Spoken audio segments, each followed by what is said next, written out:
A while. Um, I think I know most of you guys, but my name is Crystal Wong. I actually used to be in Adam's position as the AMD over the Central region, so used to come here a lot, and recently transitioned to only doing digital health over the summer. So now I'm just the Associate Medical Director for Digital Health, working on programs like the one I'm going to train you guys on today.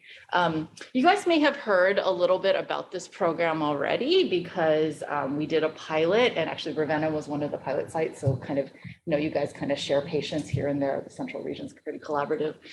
So we're really excited to be able to make this come live. We actually started rolling this out for real in January, and we have 4 clinics. I can't keep track. There's a lot of you guys. I think 4 clinics that are live, and you guys are in the phase 2 rollout. And that was mostly for people who either had like new chiefs or new RNs that we wanted to kind of get the hang of things before learning something else. Because as you will see, this program is very team-based. It's very collaborative, which I think is really meshes with your culture here at SLU. It requires a lot of really good communication, especially to the support staff that will be helping you take care of these patients. So, and then on the line, we also have Mika Makinen. Some of you guys who have been here a long time might recognize his name. He used to be the manager at Smoky Point back when that clinic existed. And now he's one of our internal consultants with the digital health team. And he has been project managing the CGM rollout. So if Nina or Erin or any of you guys have kind of programmatic questions, feel free to reach out to Mika for technical things, like if your Epic tools aren't working correctly, if you can't find the billing code, etc. I think we've kind of worked out most of the kinks from an IT side, but you never know. Sometimes there's like a little bug in the system and we need to put in a ticket for you or something. So Mika can help you with that. If there's any clinical questions or like what should I do in this situation, that type of stuff, feel free to reach out to me. You guys have my email. So today we're going to go through very much from a provider lens of what CGM is, how to facilitate this program for your patient, who would make a good patient for this, how to interpret the CGM reports, and just kind of some troubleshooting in some of the more difficult parts of this program. It's actually a very simple process, but I think anytime you learn something new, it can be, a little daunting. And I think, people like me who are trained like almost 2 decades ago, all I understand are A1Cs, and now there are new things out there. So, it's a little bit hard to maybe change some of your normal vernacular or the things you use to talk to patients about, especially with chronic disease like diabetes. So I think you guys know this, and I know you guys have an incredibly digitally connected patient population. In fact, I bet most of you guys have actually been approached by patients asking for this kind of stuff already and are kind of like, I don't know what to do with that. Or, maybe not Libre, but here's my Apple Watch is showing this. Like, what the heck does that mean? And you're like, I don't know what that means either. So this is very much on the forefront of a lot of our patients. Remote monitoring for diabetes also is getting marketed like crazy. If you guys attended the lightning rounds I did with Savitha Subramanian, you're just getting blasted by commercials. Like Nick Jonas is like the spokesperson for Dexcom, So, it's really out there. Even my older patients have started asking me about it because I think old people are maybe the only people that watch TV, like real TV these days, right? And see commercials. So, anyway, so it's out there. So remote patient monitoring is essentially using any sort of device to transmit any sort of biometric data to the care team. And then the care team uses that data to, change their care. So today, this is kind of what we're going to go through. We're going to go through the workflow, identifying patients, some compliance details, some information about data submission and uploading the reports, some time on interpretation, time about care plan management, communication, and then we'll talk a little bit about coding and billing. I don't expect you guys to like go through this step by step, but we have mapped this out. And as you can see, it truly is team-based. This physio is split into what we call swim lanes. And so this is the role of whomever and what they do and how they are part of the workflow. So whether that's your clinic team, so your MA, your RN, or your RD, the patient themselves, you right here, your panel navigator, you know, everyone can get involved in this, which I think helps divide up the work a little bit. You know, we're trying not to continue to just pile things on the providers and make them your responsibility. We're going to talk about what makes a good patient. And there's a reason why Erin Beckstrom's cat is on this slide. Okay, so I'm going to spend a little bit of time talking about the semantics of this, because I think this is sometimes what scrambled, when we did the pilot, this is definitely what scrambled people's brains. Okay, so the first thing we're going to talk about is medical eligibility, meaning who is a good fit. We're not going to get confused with insurance coverage. Okay, so in your mind, in my physician mind, how do I put something new and weird like CGM? I put it in the box. I put new medications. Like when I think about, ooh, you have migraines and you're not responding well to a triptan, I think Nurtec would be good. Like this is the same mental construct I think about CGM. Oh, you have diabetes and I don't have all the tools to help you. I'd like to try this. And that helps me when I start thinking about insurance coverage, which gets a little sticky later, okay? So who would be a good medical fit for this program? So first and foremost, we're focusing on type 2 diabetes. This is absolutely standard of care for type 1 diabetes. And I know all of us take care of patients with type 1 diabetes that for some reason or another don't want to see an endocrinologist. You know, maybe they had bad experiences in the past, maybe it's super annoying to go to their office, whatever. You can use your clinical judgment on how you're going to help that patient, but don't enroll them in this program, because as you can see, this is a team-based standardized program where your RN is going to be trained very standardly on how to use tools, and that person doesn't fit, okay? Not to say that you can't use your professional judgment and figure out a plan for that patient, but this program with all of its standardized bits and pieces that fit together is not a good fit. And, you know, I think a lot of times we kind of put our nurse in a bad place. Sometimes like we ask them like, could you just do that? Could you just do that cat switch out? I know you're not supposed to, but would you mind just this one time? Like, let's not do that to our nurse in there. They're doing so many other things too. In fact, your nurse and the RDs, they're all getting trained on, I think tomorrow, the 20th. And they're gonna get trained on, get a very similar presentation, but highly focused on the areas that they're gonna need to work on, okay? And one thing that we're emphasizing in both groups is good communication and making sure that, you know, you're talking to each other, especially as you first roll out this program. Okay, other things in your type 2 diabetics, yeah. About like latent onset, so like 1.5. Yeah, I wouldn't do that. Okay. Yeah, that's weird diabetes. So the standard type 2 diabetes. Standard type 2. Now, please focus on these and ors, okay? You don't, I think in our minds, sometimes we think type 2 diabetes on insulin, and sure, this is a great fit, and probably a lot of patients who are in that group maybe have already approached you or interested or are thinking about this because they've seen the commercials. You know, this is a fabulous fit for someone who hates poking their finger, and you know, you're asking them to bring in their logs and they never show up with them, or they have 2 readings. This is a great fit, but it's not only those patients. You know, anyone with type 2 diabetes that has problems with glucose management, even if they're on oral meds, is a good fit. I think I already mentioned those who don't want to use their glucometer. I think one group of patients that really is engaged in using this type of device are those who want to do lifestyle interventions.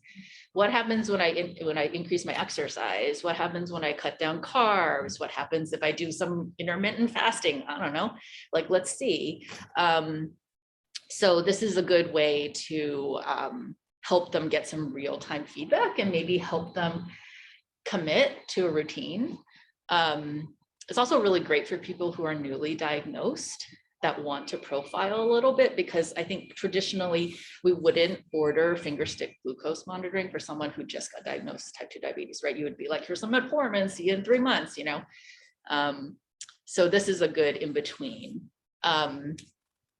People who are excluded, so we already talked about type 1 diabetes. We're not going to do, I know maybe some of you guys do OB, don't do this with gestational diabetes. If they're interested and you have someone who has gestational diabetes, have them talk to MFM about doing this. It's still not technically FDA approved for gestational diabetes. This is not for kids. And this is not for type 2 diabetics who are seeing an endocrinologist. So if you have someone who sees DCC and they want to do this, just say, cool, like go talk to Savitha, or talk to whoever you see in DCC, and they could work with you. And this is because of billing. We don't want to scramble your brains about billing even more. So if the patient's diabetes care belongs to you, you can do that here, okay? And then, you know, last 2 bullet points, we're going to stress to the care team, you know, when they're doing your panel management meetings, when they're running your diabetes lists, if you come across someone who's not meeting their goals for A1C, this would be a great fit. You know, think about reaching out and saying, hey, you know, did you know there's a way for me to help manage your diabetes more remotely? We don't have to bring you in so often. And that might resonate with that patient who's maybe, you know, for whatever reason has barriers to coming in and being engaged in their care.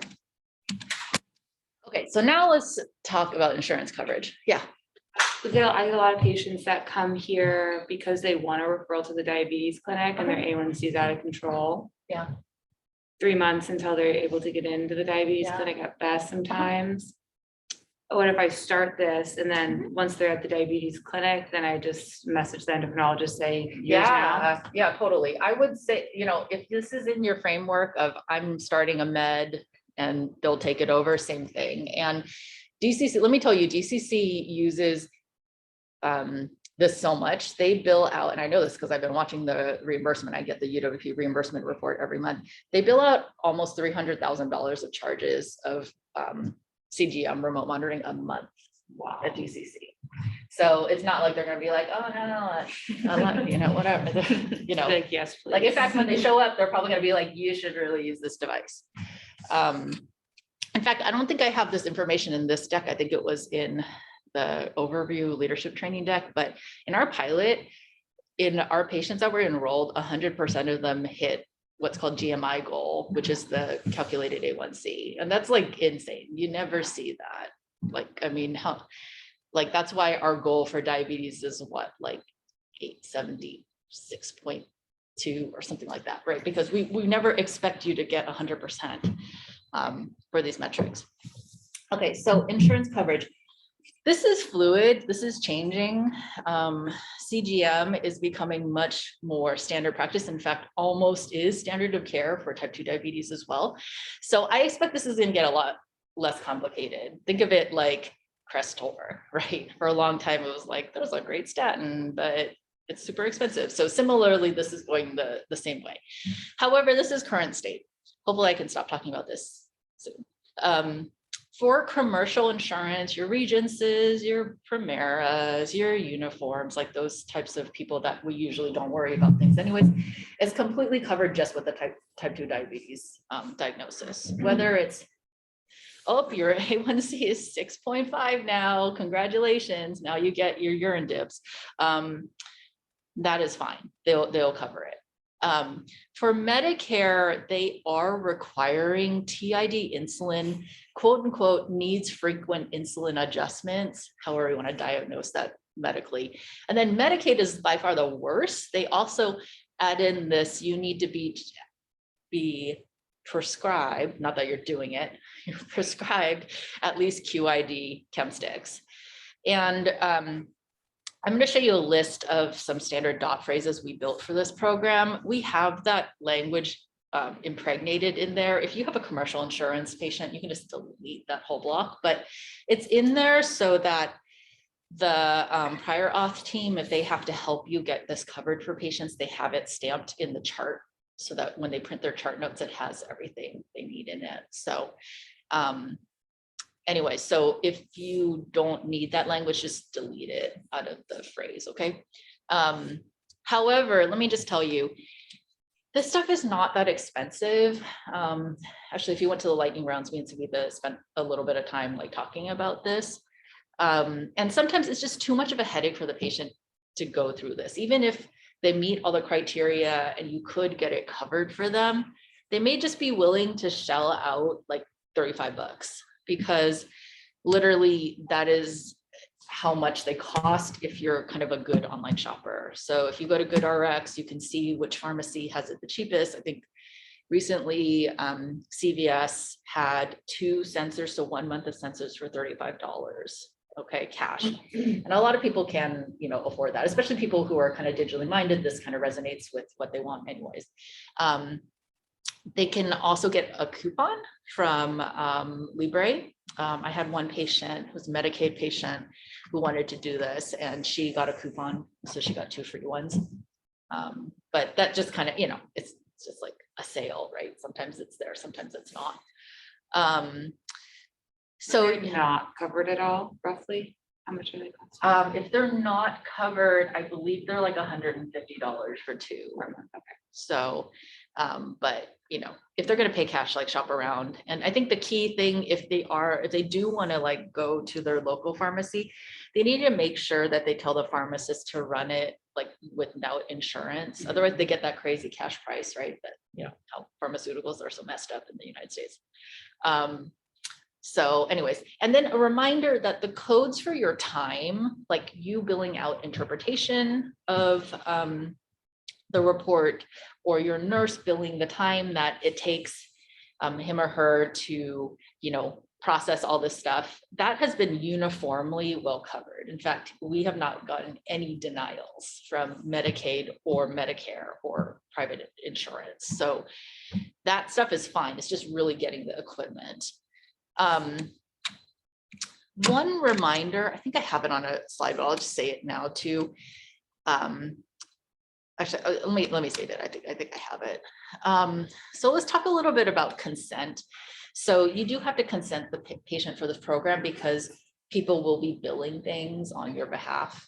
And you know, you don't want the patient to be surprised. It's kind of like BHIP, like this. I would put this in my like BHIP basket in my brain.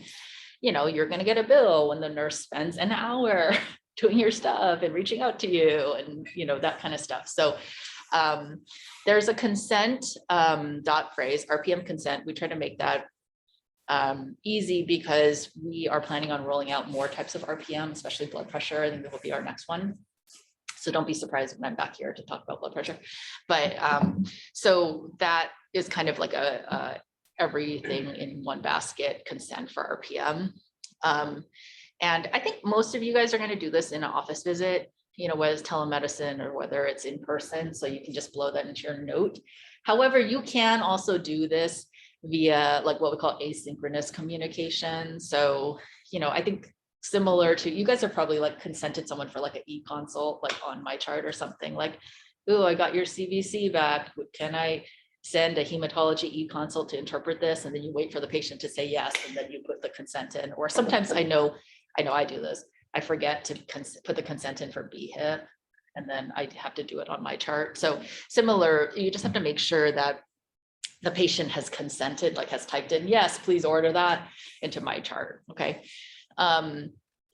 And then there's a referral to RPM. And the reason why we built that is because that will flag your RN and RD because they check the referral basket. This is, let me just highlight, this is one technical area that we've had a little bit of problems with.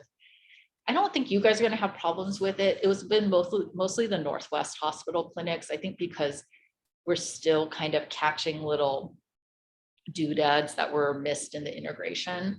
But you would just order referral to RPM, and then it will go to your clinic's queue to work, okay? And then if you want to use this, go ahead. It's the CGM RPM enrollment AVS, and it's just got some nice patient-friendly language, and you can put that in the AVS. It also has some language like, this is medically necessary for your diabetes, that could, you know, help your prior auth team if they need chart notes in it. So, and also show you, we have a toolkit that has like tip sheets and whatnot, so you don't have to remember this from the slide deck. And then, as always, let me do a favor to Tammy Wilson.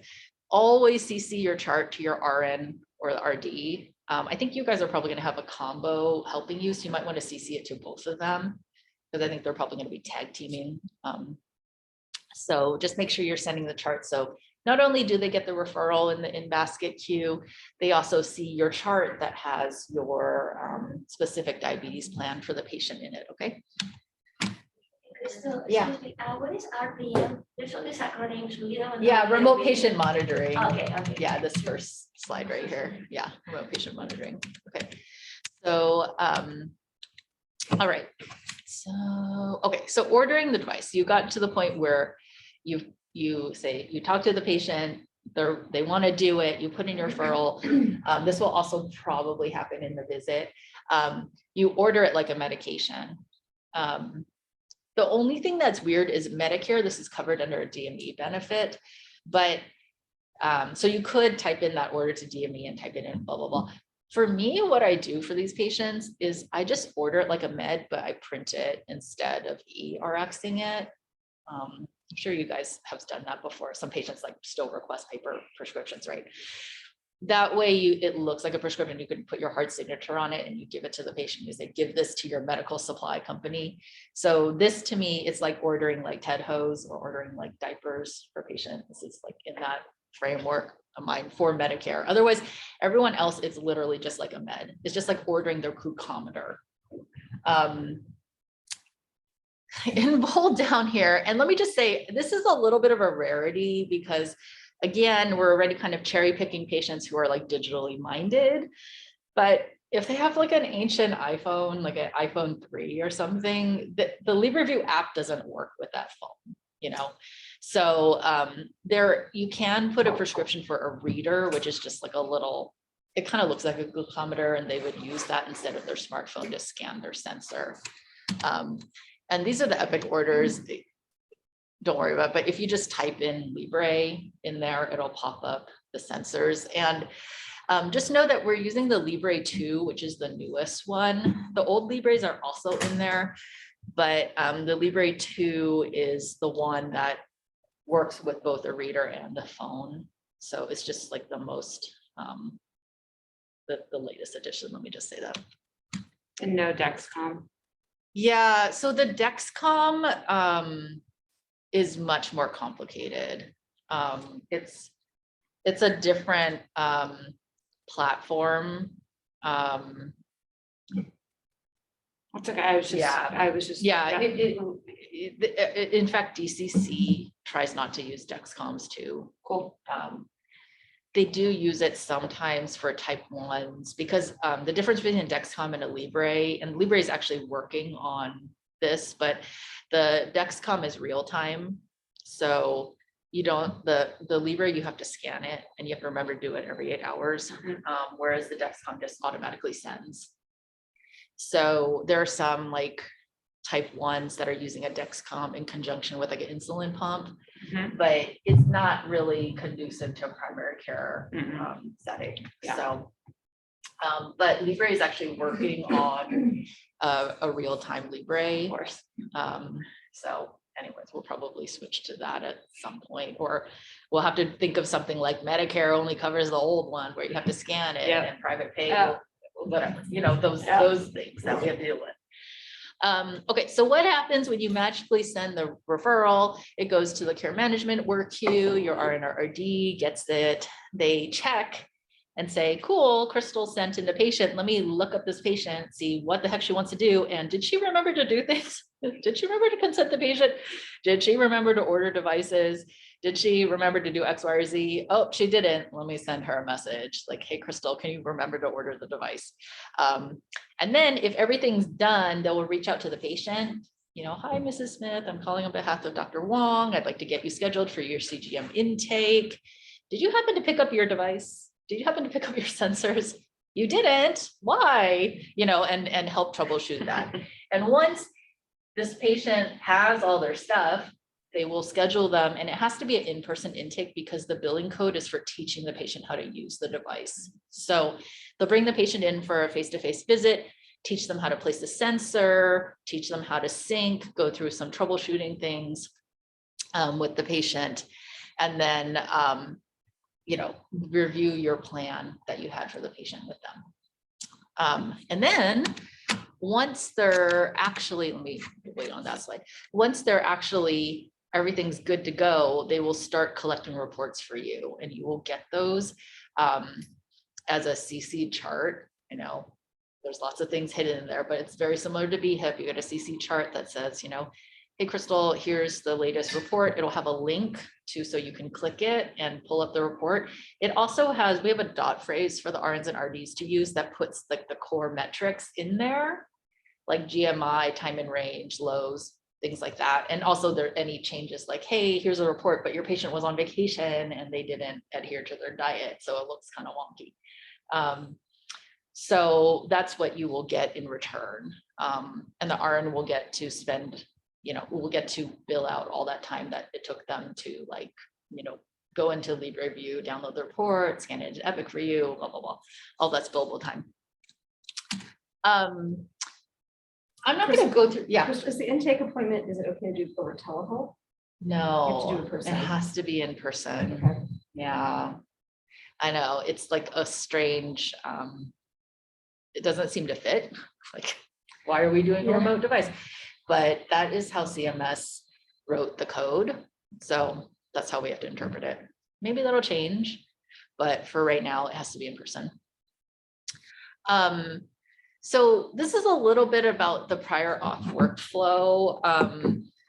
Basically, all you have to know is if you are doing Medicare or Medicaid, one, your RN/RD will catch this. If you want to be an A+ student, though, when you're there in the room, there's a form the patient needs to sign, a DME form for CGM, and there's actually a link in the dot phrase. So if you just train yourself to use the standard dot phrases, there's actually a hyperlink in there, and there's a those vanishing tips in the notes. So it says like, if it's Medicare, please click this link and print the DME form and get the patient to sign it. So it's that DME form, your actual order for the patient, and your chart notes that say it's medically necessary, they're using insulin, blah, blah, blah. That the prior auth team, the one that handles all of our PAs right now, will package that up and send it to the insurance to try to get that covered. So again, it is a little bit of work, or a lot of work, is a minor annoyance. It may not be worth $35 to $70 for a patient to do that, but it is there. And this is one of the gaps that we kind of patched up that we learned from the pilot, because it was a little bit of a mess in the pilot when we didn't have the PA team helping with this, and the RN and RDs were like running around trying to collect this stuff and send it in for the patient. Which dot phrase is it that has that embedded? So if you just use like the standard documentation, just like the provider notes for CGM, it has that information in it. Yeah. So, okay. So the intro meeting with the RN, as we mentioned, is mostly for device setup. They do a little bit of diabetes teaching and some history taking. Depending on how difficult it is for the patient to learn how to use their equipment, they may have more or less time. If the whole hour was taken just teaching this patient how to use their equipment, they will bring them back for a second appointment to finish up the history and stuff. Okay. And let me just, again, courtesy of Tammy Wilson, please ensure your patient care plans relate to the RN/RD. Like, we are just starting metformin, and the patient's going to try to exercise more often, and if the GMI is not at goal after 2 weeks, we are going to increase it or something, whatever your plan is. Okay. And then the patient must bring their device and their smartphone or their reader to this appointment, because again, it's for equipment teaching. So okay, so what happens? They're all set up. They have their equipment, they have your plan, is the patient will wear the monitor continuously, and it gets uploaded to LibreView every time they sync their reader to their sensor. After the set amount of time that you prescribed, and let me just say the standard is 2 weeks. You don't want to, we're going to talk about AGP reports later, but you don't want to do shorter than that because it's just not enough data to really see a trend. And frankly, if you go longer than that, for the first one especially, you know, your patient is trying to learn something new. They need some positive feedback, you know, so I'd probably recommend just using like a standard 2 weeks, like every 2 weeks, I'd like you to upload the report from LibreView and send it to me, like say that to your nurse, okay?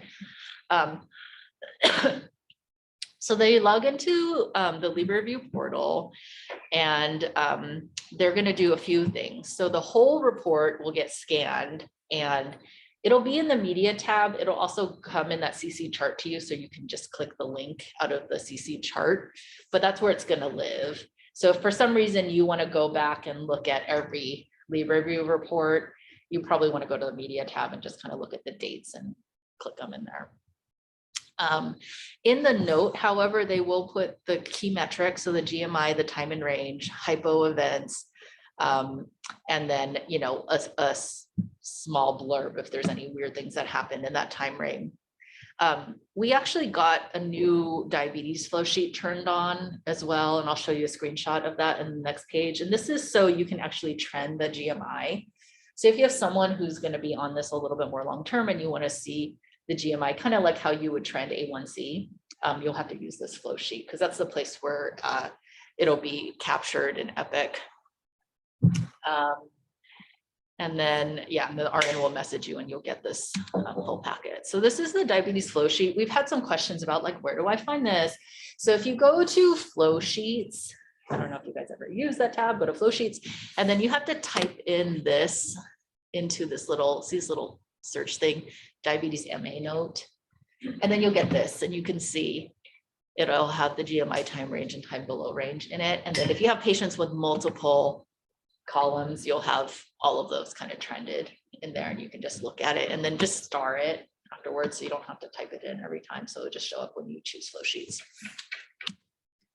All right, let's talk about AGP reports. I'm going to do a very abbreviated version for you guys here. If you want more detail, Savitha did a whole hour-long how to interpret this, and we have the link in this presentation that's also on the toolkit. And it's really great if you just want a little bit more detail. We also just did a lightning rounds like last month in her, just about kind of more conversational, a little bit more talking points, FAQs about it. So you could watch that if you only have, I think it's like 15 minutes long. It's really short. Okay, so this is what the AGP report looks like. I'm going to break it down for you. Don't be scared. It's pretty simple. So there are new metrics that we have to wrap our brains around. They're pretty self-explanatory. Time and range equates to when is your patient's blood sugar or interstitial sugar. It's not a blood sugar, but it's kind of our proxy for that. You know, when is it in the normal range, 70 to 180? And you want to go, your goal is 70% or more. 70% will equate to an A1C of 7, like in studies. Time below range, this is a little bit more important for people who are on insulin, you know, who are really brittle, maybe you're having hypos. And so your goal is less than 4% just to, you know, prevent any problems from hypoglycemia.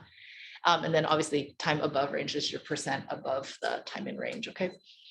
And so you're gonna get this little bar where you can look at that and, you know, congratulate this patient for being 86% in range. And you can see that's in that kind of upper right-hand corner there. Okay. Then on the upper left, you have these stats about how long they wore it and how many times did they sync it. And this is important to make sure that your data is valid. So you want at least 14 days of data so you can make a good clinical assessment based on what's in the report. And you want them scanning at least 70% of the time. So it's okay if they missed one because, I don't know, they're out or something, but you know, if the scanning gets to below 70, you've got a lot of gaps in your data. So those are two things to just help you be like, okay, cool, I can trust what's in this report. I can make decisions based on it. It's kind of like, you know, the patient brings in their book of blood sugars and there's only like 7 in there and like there's no prandials. I don't know if I can change your insulin based on this. So a similar mindset. Is the 70% represented by the percent CGM is active right there? Exactly. So this person was really good. Okay. They basically scanned all the time. Okay. Maybe they forgot to switch their sensor for like 15 minutes or something. So, so that's really good. Okay, and then it's got this average glucose, which we don't use a lot, but I don't know, maybe patients might like that. This is the big one. This is the GMI, the glucose management indicator. This is the calculated A1C. So you guys know, it takes 90 days really to make an impact to A1C. This gives you kind of real-time feedback like, hey, if you would just stick on to this exercise and diet plan for 90 days, I would expect your A1C to be 6.7. Isn't that awesome? Compared to your, I don't know, 8.2 or whatever it was. So this can help you kind of translate, because you do still need to check A1Cs, obviously, right? When you see patients, translate, look, you're making progress towards this ultimate metric that I'm still going to measure in 3 months. And then there's glucose variability. Again, this is more for patients on insulin, but you want it less than 33%. This just is a marker of kind of highs and lows, and it lessens the risk of hypoglycemia. So if you were managing insulin, you had a regimen and they still had a high glucose variability, you probably need to reassess kind of like your combination of drugs, okay? Okay, so here's like a quick and easy rubric. Okay, 1, look at that upper left-hand corner. Is this report valid? Do I have enough data to make it to clinical decision? Number 2, you can interpret these by yourself at your desk as part of your in-basket and still bill for it. That does meet the criteria. But the power of remote patient monitoring and CGM is to sit with the patient and make a plan together. This tool really, if you read the literature around CGM for type 2 diabetes, it's really about engagement in care. This is where they saw the biggest impact in clinical outcomes. So, I think a best practice is to do this together on telemedicine or in the office. Telemedicine makes it really easy to share screen and you can go through it together and review the report together.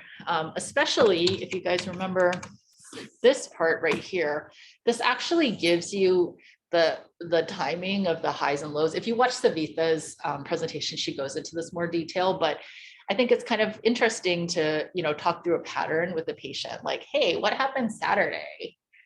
Did you have ice cream? Like, what was that? Were you at a baseball game? Those types of things, right? So sit down, talk it through together, set goals, recognize patterns together. On those curves, identify, when are you eating? When are you sleeping? When was exercise? When did you take your meds and see the response? It's interesting. I have like this one patient who's like super tech savvy and she, she also exercises a lot. She's like, look at my AGP report. Like on the days I go to Orange Theory, it spikes like crazy. On the days I ride my Peloton, it's flat. It's so interesting. So you notice kind of interesting. It's a fun conversation. And then, just looking, making sure that you're figuring out timing for hyperglycemia, obviously insulin hypoglycemia too. Like I had a patient the other day, we were doing this and she was getting, interesting is she was getting like morning hyperglycemia and she's just on oral meds. So we decided to split her metformin and give her an evening dose, and that took care of that. And she's kind of OCD. She wanted like perfect readings like all the time. So anyway, so again, it's kind of like meeting your patients for what their personal goals are for their diabetes, even if it's, I'm like, your A1C is below 7, like we don't need to freak out, but to her, it felt good to always be in range. So, that's where you can get that buy-in, right? And then make an action plan based on what you found, document your interpretation. We have this standard interpretation note that makes sure that you hit all of the details to be able to build a code. And we'll go through billing coding, but the bill out code for interpretation of CGM, which you can do once a month, is 0.7 RVUs. So that does get attributed to you for incentives, et cetera. And then obviously make sure you CC this interpretation to your RNRD. We have these other smart phrases to use. So this is what the RN is going to use for that note that has like the leave review report attached to it, et cetera. So you get used to seeing that note. We just talked about this. This is your standard interpretation note that you can fill out once every 30 days to look through the reports. This is that one in the beginning that had the patient-friendly language about you are getting enrolled in this program and it's medically necessary. And you know, it also has a place for you to populate in your care plan. And then, you know, between visit communication will come through an abundance of different types of things, mostly to CC charts. We have this billing grid for you guys. If you know, are new to this and you want to just print one out, have it at your station. But really the code that you guys are going to use is this 95251, which is just the interpretation. These other codes are really for the RN/RD to use to get paid for their time, get paid for the intake. Okay. You can build these codes. Like if you spent a lot of time facilitating, you can absolutely use these codes, but you know, it's mostly going to be your support staff. Okay. And then this is our job aid. You're going to get an email with all these links. You might want to just bookmark the link to the CGM page on the digital health SharePoint site because it has like every document. There's also this link to what we're calling the job aid. And, you know, it's only 8 pages long. You might want to just print the whole thing and just have it for yourself so you don't have to go back to it. But you can see it's got information about identification enrollment, the insurance stuff if you can't remember it. There's some information on how to order a sensor. It's got the reminder of the referrals. It has some patient education stuff. This is mostly the RN and RD is going to use that. And then it has like the billing and coding summary table in it. And it has a smart text summary, which is probably like, we've got some feedback from providers like, it's so hard to remember the smart text. And I'm like, yeah, and there's also like 5 million smart texts in Epic. So you have to name it something kind of weird.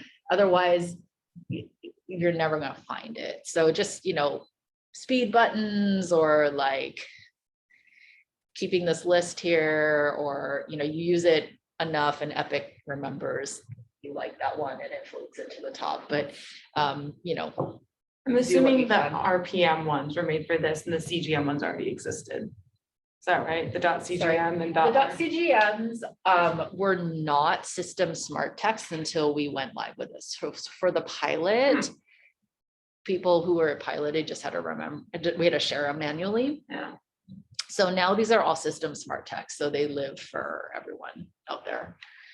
And then here's some additional resources. So that's the link to Savitha's detailed presentation about interpreting AGP reports.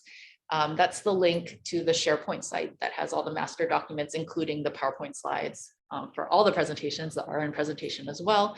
And then Abbott actually has a really good short training video for providers about how to interpret AGP reports. I watched it, it's like 13 minutes. So that's another good one to watch. And then this is the master list of smart texts. And again, this is in a grid that's in that toolkit if you want to print a copy. But, you know, really the one that you guys, well, the ones you guys are going to use are when you first bring patients in, this is the consent. This is for the AVS for the patient if you want to use it. And then here's your interpretation note. So, I mean, those are really kind of going to be your big three. So not a lot. All right, let me pause for questions. Yeah. Would this data be needed to be adjusted or do anything when a patient works nights, like, you know, they in the night? Yeah, I mean, you're just, Is that the numbers will be the same, like the metrics, but your pattern is just going to be different, right? Your like daytime meals are going to be in those nighttime hours as opposed to the daytime hours. So you might have to do a little bit of brain jigsaw puzzling to just kind of look at those hours differently, but it's not going to change the core of how you interpret. When what if a patient declines, like, I don't like to work with all this technology, I don't want to Yeah, do you don't this," have to that's force them. fine. This is just a tool for you guys to use. We're not saying everyone with diabetes needs to Has do to have this. it. Yeah, yeah. And then, sorry, this is my last one. Okay, The sorry. pre-authorization, Uh-huh. I noticed it was like a dot phrase too. It wasn't Yeah, like a so full- that's the standard dot phrase that we're supposed to be using if you need to send something to the prior auth team. We did not create that for CGM. So I don't ever send things. They usually send me things. I don't think I've ever initiated a message to the prior auth team, but if you wanted to, that's the standard system dot phrase. So it goes for to the same communicating. team. Yeah, it's the The same same team that's team as doing the your, next. yeah, exactly. So perfect. that was Thank that was the magic that Ellen Kahn worked in helping support this program. Is for people who are using continuous glucose monitors, is this meant to be like, this is their long-term plan? Yeah, that's a great question. So I think for people who finger stick glucoses would have been a forever thing like insulin, then yes, this supplants it. For people with type 2, it's really short term as long as they need it. And I've had patients, I've been doing this personally for about 18 months now, and I have patients go on and off, you know, like actually that patient I told you about Orange Theory, she has young kids. She tends to like fall off the bandwagon in the summer and get better during the fall and then fall off during the holidays. And so we've done a few rounds of it, you know, usually in conjunction with A1Cs, like, oh, Jen, what happened? Your A1C is like 8.1 this time. Oh, it was the holidays. Okay, do you want to do another month of, you know, profiling and see getting back on the horse if that's going to bring you down? In fact, she's on it again right now. So it's kind of more of that pattern. So I think that kind of fits into our normal paradigm of treating diabetes. Yeah. So then for that patient that you had, like, so let's say, do you have a conversation, like, we're gonna do this for a month and then kind of check in, like, what if, like, in 6 months from now, they just start scanning it? Like, how would our nurse know? You have to kind and I know. okay, so a couple things. Does that make Your sense? nurse is going to get more training on Libre View, Uh-huh. and anyone who chooses to link their account to your account, like each clinic has their own account and the nurse will manage that. So I'm not even going to teach you guys like what it's called or anything because your nurse will give them that information. But if someone decides to start using it, your nurse will get a ping. Okay. Like they get a thing like, hey, this patient has a report available. And like that actually happened to my nurse for this one patient that I was like not going to enroll in the program because it was a little bit of off-label use. And he's like, hey, Crystal, you have a patient who's sending me stuff. And I was like, sorry, you don't need to do anything with that one. So it will show up again if they decide to start randomly doing it again. But typically what happens is, you know, you're still seeing the patient for the regular diabetes follow-up, right? Someone who has well-controlled diabetes twice a year, someone who you're changing things on probably at least every 3 months, right? And you could have that conversation with them at that appointment. Like, okay, you're going to turn it back on. Let me write you a new prescription. I will look forward to getting your report, you know, in such and such. I time. suppose that's a good point. You're only gonna give them a certain number of sensors per prescription. Yeah, you're probably so- not going to write like, you know, maybe you'll write one 90-day supply, but you're not going to Yeah. give them like a full year for No. somebody just starting. Yeah, Yeah. that's a good point. For people that do the initial intake, and let's say they like stop doing it for Uh-huh. a year, is there an amount of time where you have to do the initial do intake visit referral and again? stuff. Yeah, that's a great question. So I would put that in your same brain as like referral to cardiology. Like, I referred you, did you go? You didn't go, they closed the referral, let me give you a new one. Or, hey, you were supposed to follow up in a year, but you didn't, so now you need a new referral. So similar from a compliance perspective, like typically referrals need to be stamped once a year. I would say consent, personally, I would re-consent the patient because they already kind of know that they're going to get billed. But, you know, maybe if you have someone who's like too super forgetful and you don't trust us to remember them, you can do the whole thing, but you can use your own judgment. Yeah.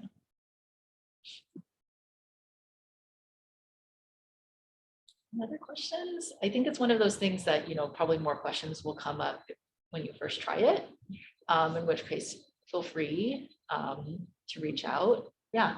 As far as like when you're starting somebody on it and Uh-huh. then, you know, kind of getting reports every 2 weeks, Would you sort of plan to see the patient every 2 weeks? I wouldn't. I mean, typically what I've done for patients who are new is after I get that first report, I'll usually like send them a my chart message and say, hey, I got your report. Like, I'm looking forward to seeing you on like, predetermined, we're gonna see each other in like 6 weeks or something. But I just want to let you know that, I got it, and it'll be interesting to talk about this together. Got it. Yeah, yeah. So. And are they given their report at that same time?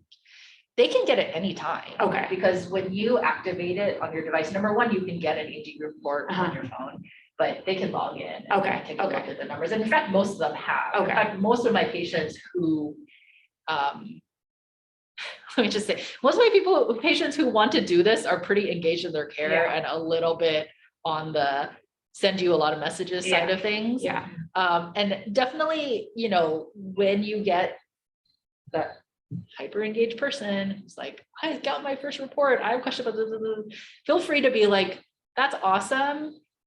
We can wait till your 6 week, Yeah. or if you really want to talk about this now, let's just do telemedicine.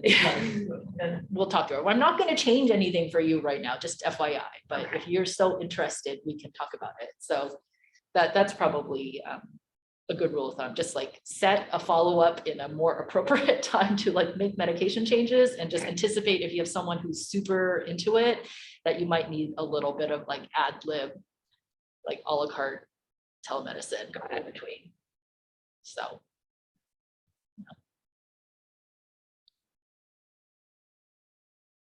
But yeah, hopefully you guys really like this. We'll probably send a little survey to Nina, like, in a few months, just to check in to see how things are going, and obviously communicate in between if there's issues, especially technical issues, because sometimes that does happen.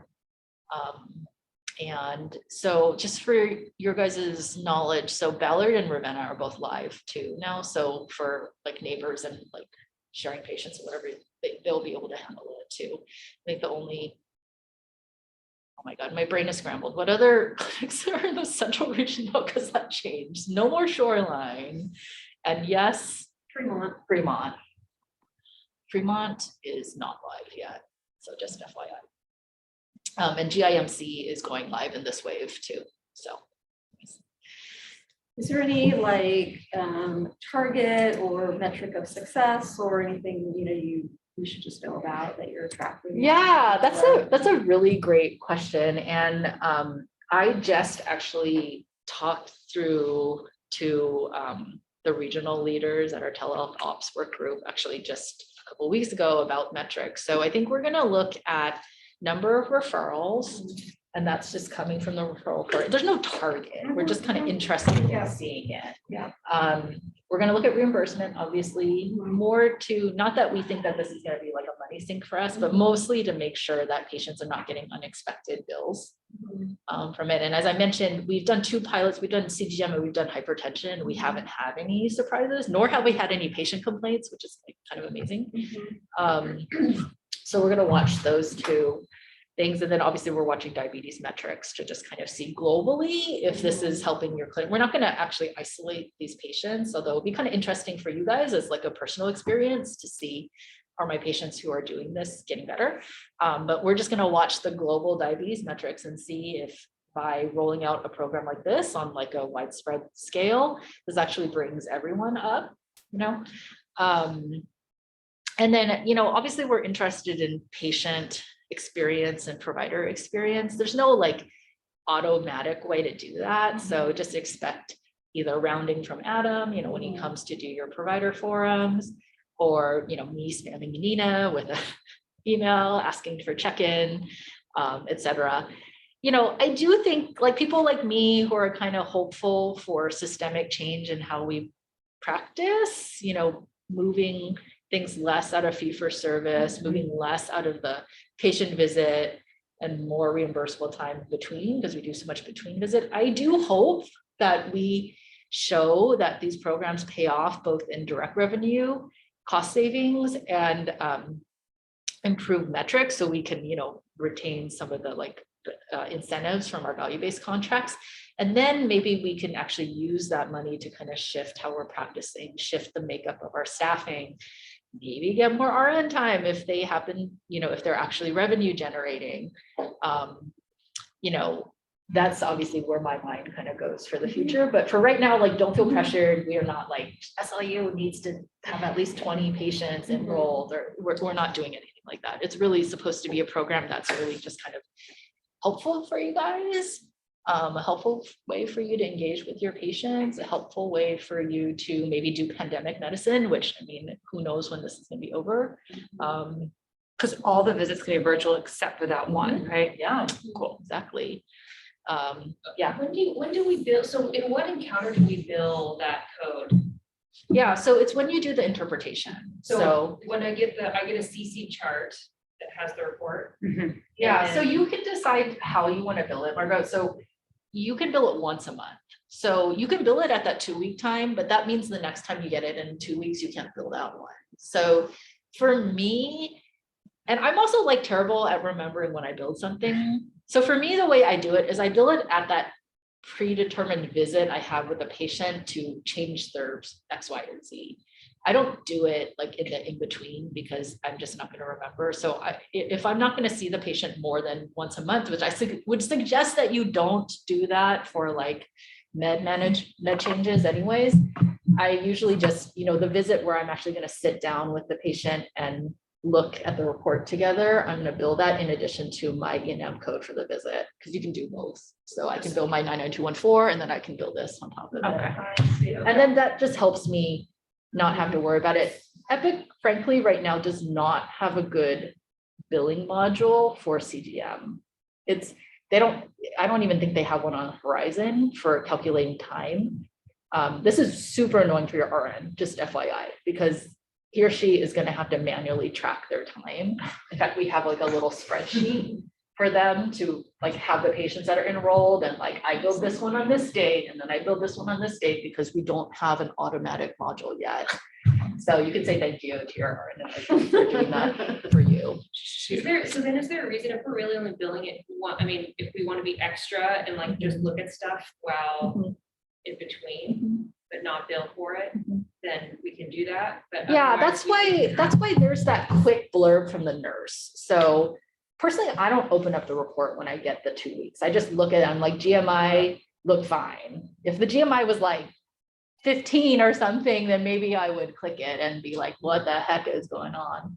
GMI 6.7, time and range and goal, like in the nurse's note, I'm not going to click that So link. deal with it like a lab result, Yeah. but then we can bill for it interpretation. Yeah, exactly. Okay. Exactly. And that like courtesy to the patient, like, hey, I received a report, that's really just for like polishing the edges. If you're one of those people that knows that your patient will wonder or worry that you got it or you're seeing it if they don't hear from you, Like I've even had patients, in fact, most of my patients on this are very proactive, and they usually send me something like, hey, I just saw my new report. Like, did you see it? So they kind of like, beat me to it. But anyways.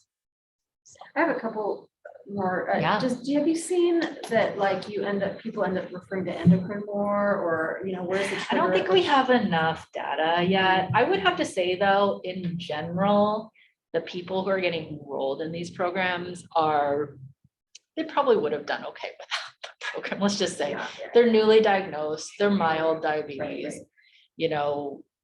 probably just a whiff of metformin would have gotten them to goal, I think that's why insurers are kind of skeptical, like prove to me like this is going to help your patients, right? But we have not seen that. And, as I mentioned, we paid actually very close attention to the patients who were enrolled in the pilot, and all of them achieved goal and were highly engaged in their care. We had very excellent patient feedback on this because, you're kind of selecting people who are ready. So it would be interesting to see maybe, if you're getting your rest of your care team involved, who are very well aware of your patients who do not want to come in, are not taking their meds, and see how this feels to try to work with a population that's maybe not naturally inclined. and see how that goes. Mhm. So, Yeah. but again, you know, I think the primary care doctor in me is just like, anything helps, you know, with those Yeah. patients, right?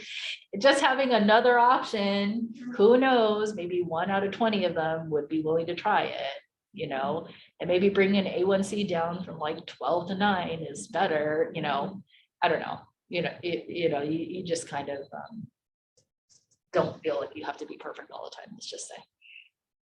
And I know we're at time, but I just have one more question. And everyone can go if they need to, some patients, but I'm curious about, because we've been trying to use our RDs, RNs for the delegated protocol and all that. Does this work with that, or is that Yes, sort of excludes this them? works with the delegated protocol. In fact, that is something that Allison Everett was really happy about and has been training the RDs to impregnate this into that. So yes.